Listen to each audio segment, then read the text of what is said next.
At 7:23 on the morning of June 7, 1944, Major Sidney Radley Walters crouched inside the turret of his Sherman tank Caribou, watching a German Panzer IV emerge from the hedge 200 yards ahead. 24 years old, 1 day in combat, 0 tank kills, the Panzer's 88mm gun swiveled toward his position. Bradley Walters had trained on tanks for less than 2 years. Before 1942, he had never even seen one. The Sherbrooke Fusilia Regiment had landed on Juno Beach 18 hours earlier. 11 Shermans made it off the beach. By dawn, 3 were burning wrecks. The Germans weren't retreating. They were counterattacking with armor the Allies hadn't expected in these numbers. Bradley Walters commanded a squadron, 8 tanks, 75mm guns that couldn't penetrate a Tiger's frontal armor at any range. The math was brutal. A Tiger could kill a Sherman from 2,000 yards. A Sherman needed to get within 500 yards and hit the sides or rear. Most didn't get that close. The Panzer IV was smaller than a Tiger, but it was still faster than Caribou, better armored, and the crew inside had been fighting since Poland. Radley Walters had graduated from Bishop's University 4 years earlier. His regiment had been infantry until January 1942. Then the Canadian Army told them they were switching to armor. Not one man in the unit knew what a tank looked like. They learned by reading manuals, practicing on whatever equipment arrived from England, hoping it would be enough when they crossed the Channel. It wasn't enough. The first week in Normandy proved that. The Sherbrooke Fusiliers supported the 3rd Canadian Infantry Division as they pushed inland from the beaches. German panzer divisions counterattacked repeatedly. Panthers, Tigers, even the older Panzer IVs could engage Shermans from ranges where the 75mm gun was useless. Allied tankers called it getting brewed up. The Sherman's gasoline engine caught fire easily. Crews had seconds to bail out. By mid-June, Bradley Walters knew the pattern. German tanks spotted them first, fired first. The only way a Sherman survived was speed, terrain, and getting to the enemy's flank before he turned his gun. If you want to see how Bradley Walters became the top Allied tank ace despite these impossible odds, please hit that like button. It helps us share these forgotten stories with more people. And please subscribe. Back to Radley Walters. The Panzer IV turret stopped moving. Bradley Walters knew what came next. Either Caribou's crew killed this tank in the next 10 seconds, or they became another statistic. His gunner waited for the order. The German commander was probably doing the same thing, calculating range, elevation, whether to fire high explosive or armor-piercing. Bradley Walters gave the command to fire. The 75mm gun roared. The Panzer IV shuddered. Black smoke poured from its engine deck. No crew emerged. That was his first kill. It wouldn't be his last, but he didn't know yet that he'd survived 3 tanks destroyed under him, 2 wounds, 18 confirmed tank kills, or that 45 years later, he'd learned he might have killed Germany's most famous tank ace. He just knew he was still alive, and the war was far from over. The Normandy campaign turned into a grinding battle of attrition. The Sherbrooke Fusiliers fought through the hedgerow south of Caen for 56 days without relief. Bradley Walters destroyed his 2nd tank on June 10th, a Panther that had pinned down an infantry company. His 3rd came 4 days later during the push toward Carpet Airfield. Other squadron commanders weren't as fortunate. By late June, the regiment had lost 23 Shermans. 11 loaders had died. Most never saw what killed them. German tanks used the hedgerows like fortresses. They'd wait in defilated positions where only their turrets showed. Fire, reverse, relocate. By the time Allied tankers spotted the muzzle flash, the round was already traveling at 3,000 feet per second. The Tiger I weighed 70 tons. Its frontal armor measured 120 millimeters thick. The Sherman's 75mm armor-piercing round could penetrate 79 millimeters at point-blank range. Against the Tiger's front plate, the math was simple. The round bounced off every time. Allied intelligence had underestimated how many Panthers and Tigers the Germans would field. Pre-invasion estimates suggested the Tiger would be rare, a heavy breakthrough tank produced in limited numbers. Instead, entire battalions of Tigers were arriving in Normandy. The 12th SS Panzer Division, Hitler Youth, had received dozens of them, all crewed by fanatical volunteers who'd been training since 1942. Bradley Walters learned to fight them anyway. The tactics were brutal, but effective. Use terrain, never silhouette on a ridge. Move fast. One platoon draws fire while another flanks. Hit the sides or rear where the armor was 60 to 80 millimeters, thick enough to stop rifle rounds, thin enough for a 75 millimeter shell at close range. By early July, he destroyed 6 German tanks. The regiment promoted him to major and gave him permanent command of a squadron. He was 24 years old. Most of his crews were 19 or 20. They called him Rad. He made them sleep whenever possible, even in the afternoon, even when they laughed at him. A month later, they understood why. Exhaustion killed more crews than enemy fire. The Sherman had advantages the German tanks lacked. It was reliable. Mechanical breakdowns were rare. When they happened, field mechanics could fix them in hours. Panthers and Tigers spent half their service life deadlined for maintenance.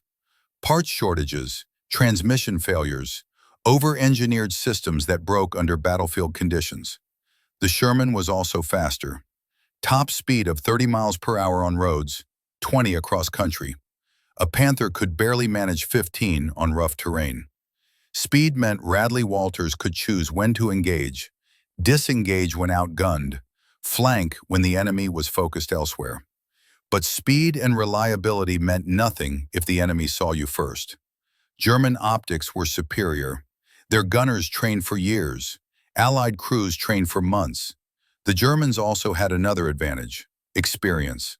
Most had fought in Russia. They knew how to kill tanks. They'd been doing it since 1941. On July 8th, during the assault on Caen, Radley Walters led a squadron against German positions near Baronne. Artillery had pulverized the village for 3 hours. Infantry reported light resistance. Then the Panthers appeared, 4 of them hull down behind rubble. Bradley Walters lost 2 Shermans in the first 30 seconds. His own tank took a round through the turret side. The shell missed his head by 8 inches, killed his loader instantly. The crew bailed out. Smoke grenades. Run. Find cover. Hope the machine guns don't catch you. He watched Caribou burn. His first tank, 11 kills, gone. By nightfall, the regiment gave him another Sherman. He named it Caribou II. Within a week, he'd added 2 more German tanks to his count. But something was changing in Normandy. Allied intelligence reported a new German unit arriving. Heavy SS Panzer Battalion 101, all Tigers, led by Germany's highest-scoring tank ace, a man with 143 confirmed kills. His name was Michael Wittmann. Michael Wittmann had become a legend in Germany.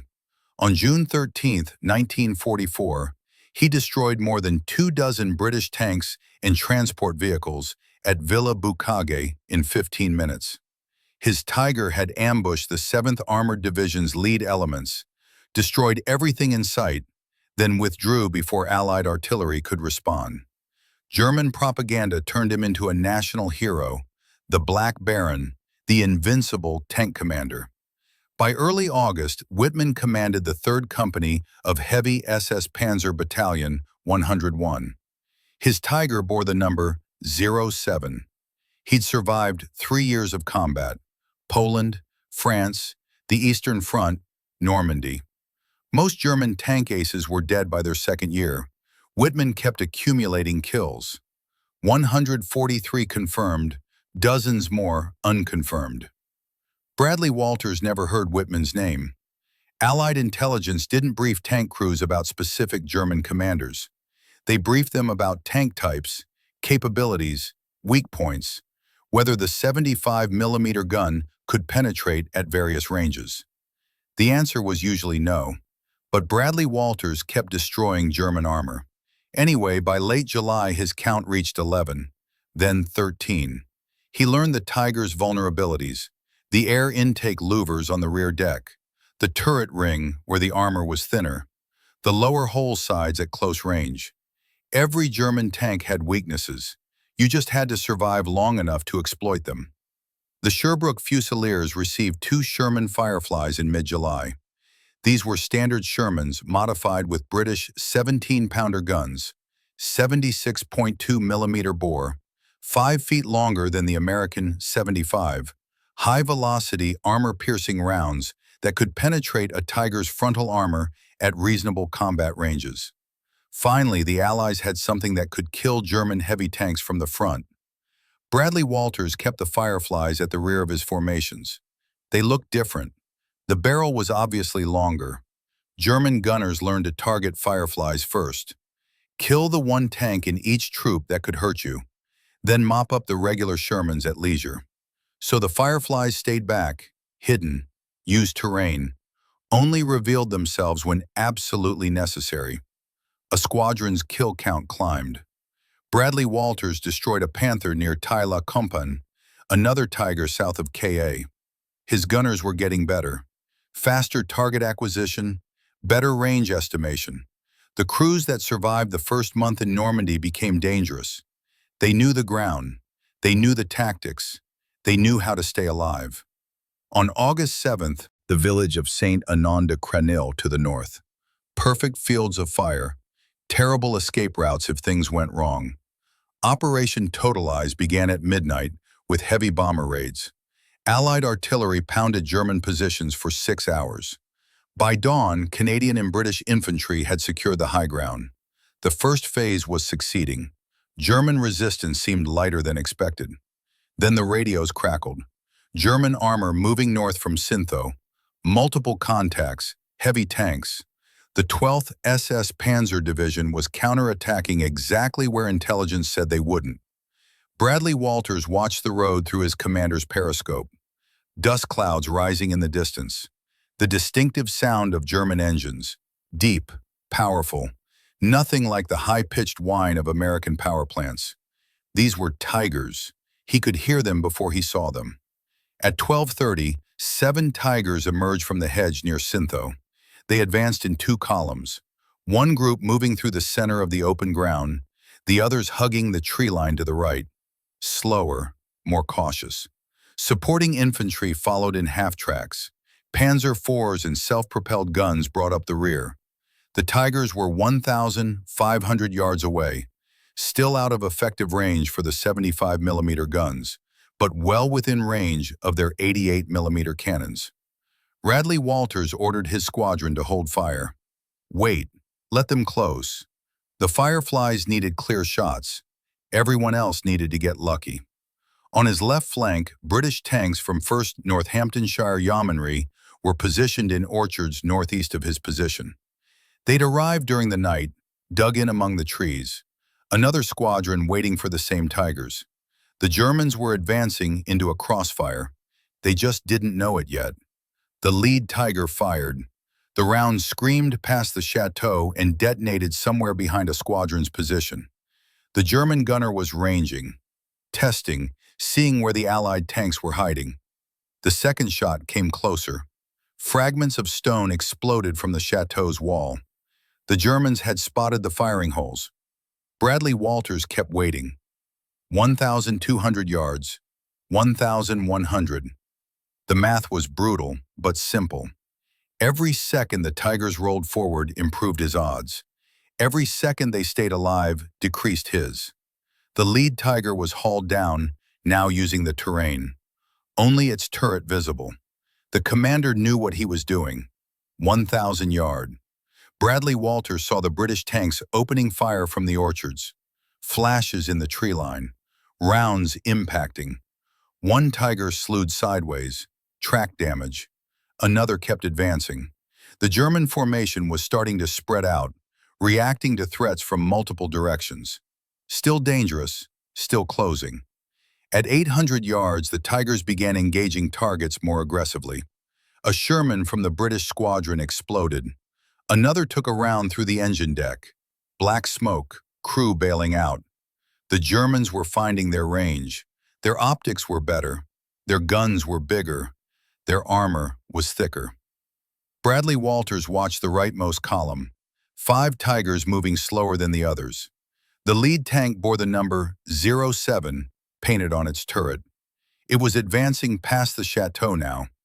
500 yards. Close enough. He ordered a squadron to open fire. 8 Shermans fired simultaneously. The stone walls erupted with muzzle flashes. Smoke, noise, chaos. The lead Tiger on the right took a hit and stopped moving. An SPG behind the Tigers exploded. A Panzer IV slewed off the road. The German formation was reacting, turning to face this new threat, trying to identify targets through the smoke and dust.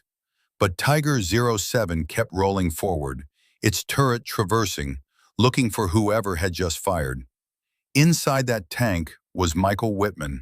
143 kills, Germany's greatest tank ace, and he had no idea a 24-year-old Canadian major was watching him through a periscope 400 yards away.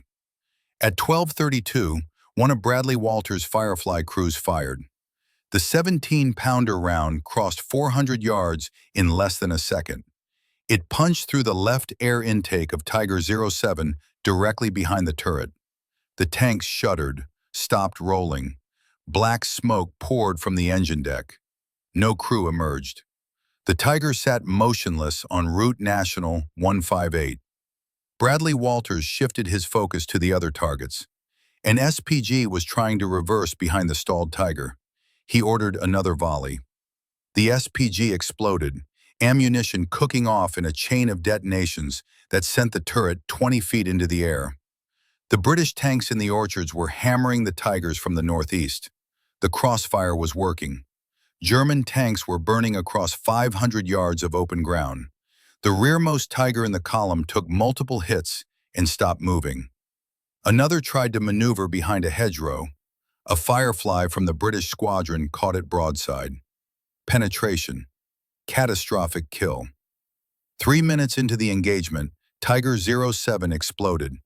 Not a normal fire, a massive detonation that hurled the turret completely off the hull. The blast wave shook the chateau walls. Ammunition storage had ignited. Fuel tanks ruptured. The entire vehicle disintegrated in a fireball that sent debris raining across the road. Bradley Walters kept his gunners firing. A Panzer IV was trying to escape south. 2 Shermans tracked it.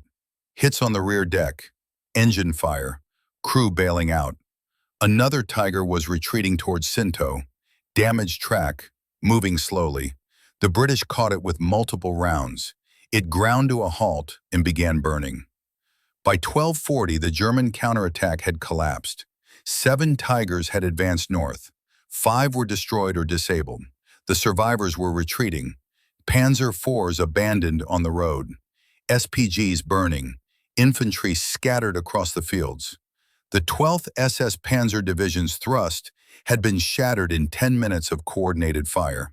A squadron had lost no tanks. 2 crew members wounded from fragments. 1 Sherman damaged by a near miss, but every vehicle was still operational. The Fireflies had performed exactly as designed.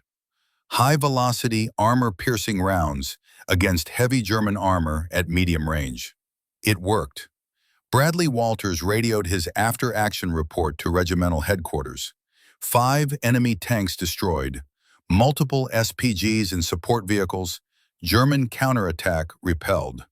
He didn't mention Tiger 07 specifically. It was just another wreck on a road full of burning German equipment.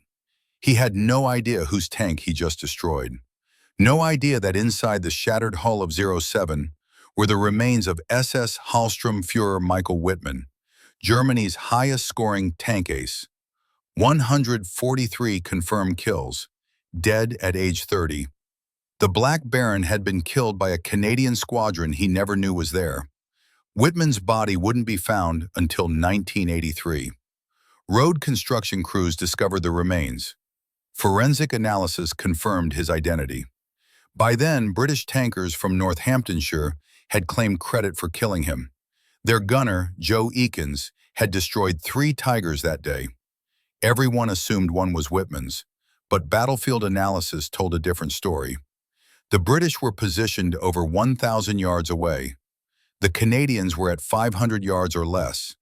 The angle of penetration on Tiger 07 matched the Canadian position, not the British. The fatal shot came from Chateau Gomez-Niel, from one of Radley Walters's Fireflies. He wouldn't learn any of this for 45 years. In 1989, French civilians from the area approached him during a memorial visit, asked if he remembered August 8th, told him he'd killed Whitman. Bradley Walters had never heard the name, didn't know German tank aces, didn't care. His job was destroying German armor, not learning their commander biographies. By mid-August 1944, his kill count had reached 14. The Falaise Gap was closing. German forces were trapped, trying to escape east. The Sherbrooke Fusiliers pursued them through collapsing defensive lines. More Panthers destroyed, more Tigers abandoned. The Wehrmacht was bleeding armor it couldn't replace. Bradley Walters had survived 3 months in Normandy, but the war wasn't over, and his luck was about to run out again. On August 21st, Bradley Walters' 2nd Sherman took a Panther round through the turret during the fighting near Trong. The shell penetrated the right side, killed his gunner. Wounded Radley Walters in the face and hands. Fragments sliced open his scalp. 36 stitches later, field medics cleared him to return to duty. He was back in a tank within 2 days. Caribou 3. His crew stopped naming the Shermans after the first 2 burned. Bad luck. Bradley Walters didn't care about names. He cared about crew survival, armor protection, ammunition storage. The wet storage modification was finally arriving. Ammunition racks surrounded by water jackets. It reduced the chances of catastrophic fire after penetration. Not eliminated, reduced. The Falaise Gap closed on August 21st. 50,000 German soldiers surrendered. Thousands more died trying to escape. The roads were choked with destroyed vehicles, dead horses, abandoned equipment. Allied fighter bombers had turned the retreat into a massacre. Typhoons with rockets, P-47 Thunderbolts with bombs. German armor couldn't move during daylight without being destroyed from above. Radley Walters added 3 more kills during the files fighting. A Panther caught in the open. 2 Panzer IVs trying to cover the retreat. 16 confirmed, the highest count in the Canadian Armored Corps. The regiment promoted him to lieutenant colonel in the field. At 24, he was one of the youngest commanders in the Canadian Army. By September, the Allies were pushing into Belgium and Holland. The Sherbrooke Fusiliers advanced through liberated villages, where civilians threw flowers at the tanks, offered wine, bread, anything they had. The reception lasted 3 days. Then the Germans counterattacked near the Scheldt estuary. More Tigers, more Panthers. The Wehrmacht was pulling units from the Eastern Front. Veteran crews, battle-hardened, fighting defensive actions where they knew the ground, where they could use terrain and ambush tactics. The easy victories of August were over. Bradley Walters' 3rd Sherman was destroyed in October near the Leopold Canal, not by a tank, by a mine. His scout car hit a Teller mine during reconnaissance. The blast knocked him unconscious, threw him 15 feet, killed the driver, wounded 2 others. When he woke up in a field hospital, his ears were bleeding, concussion, possible skull fracture. The doctors wanted to evacuate him to England.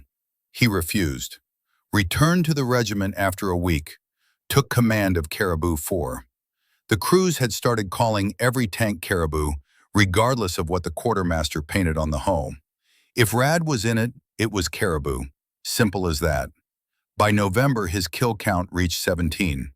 A Tiger near Nijmegen caught from behind during a German withdrawal. The crew bailed out before the ammunition exploded. Smart. Most German tankers were learning that survival mattered more than heroism. The war was lost. Everyone knew it. Fighting to the death accomplished nothing. Winter came early in 1944. Snow, freezing rain, mud that stopped tanks better than any mine. The advance slowed. German resistance stiffened. They were defending their homeland now. Every kilometer cost more Allied lives. On December 16th, the Germans launched their final major offensive in the West, the Ardennes, the Battle of the Bulge. 50 divisions attacking through fog and snow, catching American forces by surprise, destroying hundreds of vehicles, creating chaos across a 100-mile front. The Sherbrooke Fusiliers were in Holland, too far north to reach the Ardennes quickly.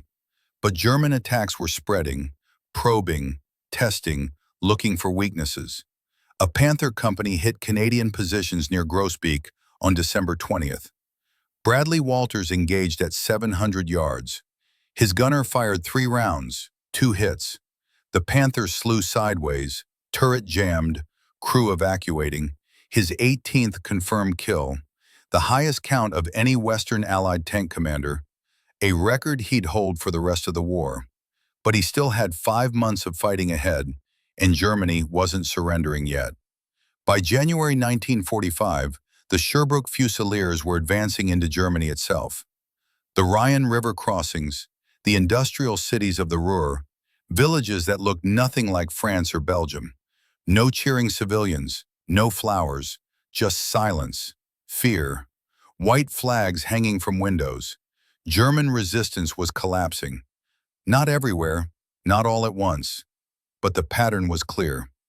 Fewer counterattacks, more surrenders, tank crews abandoning their Panthers and Tigers because there was no fuel, no ammunition, no spare parts. The Wehrmacht was dying from logistical starvation. Bradley Walters didn't add to his kill count after December, not because the fighting stopped, because German armor stopped appearing. The tanks he encountered were already disabled, abandoned, pushed off roads to clear traffic. The Luftwaffe was gone. Allied aircraft owned the skies. German armor couldn't move during daylight without being destroyed from above before any ground engagement began. The Sherbrooke Fusiliers crossed the Rhine in March, advanced through the Ruhr pocket in April, encountered thousands of German soldiers walking west to surrender to the Americans or Canadians, anything to avoid the Soviets approaching from the east. Most were teenagers or men over 40. The veterans were dead or in Soviet prison camps or scattered across a continent. On May 7, 1945, Germany surrendered unconditionally. The war in Europe was over. Bradley Walters was 25 years old, a lieutenant colonel commanding a regiment, 18 confirmed tank kills, dozens of other armored vehicles destroyed, 3 Shermans lost under his command, 2 wounds, 1 concussion. He'd survived 56 continuous days of combat in Normandy, 9 months of additional fighting across France, Belgium, Holland, and Germany. The Sherbrooke Fusiliers became part of the Allied occupation force in Germany, garrison duty, policing displaced persons, preventing revenge killings. Bradley Walters spent July 1945 learning how to be a peacetime officer, training replacements who never seen combat, processing paperwork, missing the adrenaline and terror and clarity of war. The Canadian government awarded him the Distinguished Service Order and Military Cross, recognizing his leadership and gallantry as a squadron commander. The citations mentioned specific actions: the assault on K in July, the Philolets Gap in August, multiple engagements where his tactical decisions saved lives, protected infantry, accomplished objectives against superior German armor. He returned to Canada in 1946, married Patricia. They had 4 sons. Bradley Walters called them the Tank Crew. He stayed in the Army, rose through the ranks, served in peacekeeping missions in Cyprus and Egypt, became commanding officer of the 8th Canadian Hussars in 1957, attended the NATO Defense College in Paris, promoted to colonel, then brigadier general, retired in 1974 after 34 years of service. The French government made him an officer of the Legion of Honor. Canada appointed him Commander of Military Merit. In 2004, the town of Biron in Normandy renamed a small park in his honor. Park Radley Walters, a commemorative plaque, benches, shade trees, a memorial to the man who'd helped liberate them 60 years earlier. He died on April 21, 2015, aged 95. Buried in St. Paul's Anglican Church Cemetery in Perce, Quebec, near where he was born. The Globe and Mail called him the most respected battlefield commander in the Royal Canadian Armoured Corps. Military historian Terry Kopp said he emerged from Normandy as the best-known tank ace in Canadian history. But most people outside military circles never heard his name, never learned about the infantry officer who'd never seen a tank before 1942, who destroyed 18 German tanks, who survived impossible odds, who helped defeat the Wehrmacht one engagement at a time. His story nearly disappeared into silence, like so many others from that war. But not quite, not yet. Sidney Bradley Walters' story remained largely unknown outside Canada for decades. No Hollywood movies, no best-selling books, just regimental histories in military archives. The occasional mention in academic studies about tank warfare, a footnote in histories of the Normandy campaign. The controversy about Michael Whitman's death kept his name alive in certain circles. Military historians debated the evidence. British veterans insisted Joe Eakins made the kill. Canadian veterans remembered the engagement differently. Battlefield analysis favored the Canadian position. Shorter range, better angle. Forensic evidence from Tiger 07's hull. But Bradley Walters never claimed Whitman, never promoted the controversy. When journalists asked him about it in his later years, he gave the same answer every time. He destroyed German tanks. That was his job. Whose tank? What commander? It didn't matter. The war was about survival, about protecting his crews, about accomplishing the mission. That attitude defined his entire career. He wasn't fighting for glory, for records, for recognition. He was fighting because young men were dying in Shermans that couldn't match German armor.